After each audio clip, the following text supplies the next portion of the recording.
How to solve WeVerse app not working problem. Hi everyone, this is Max. I hope you are doing well, so let's start without wasting time. First of all, make sure your device is connected to a stable internet connection. Now head to the Play Store, tap on the search icon and search for WeVerse. Now make sure to update to the latest version. Now head to the home screen and open up your settings application. Now tap on apps, go to app management and search for WeVerse.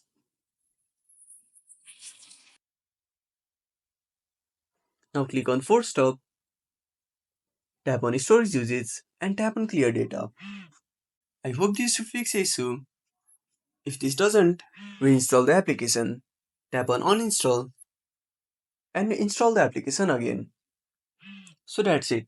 If you found this video helpful, smash that like button and subscribe our channel for more awesome content. Have a burning question, want to suggest a topic? Drop down a comment below. This is Max signing off until next time.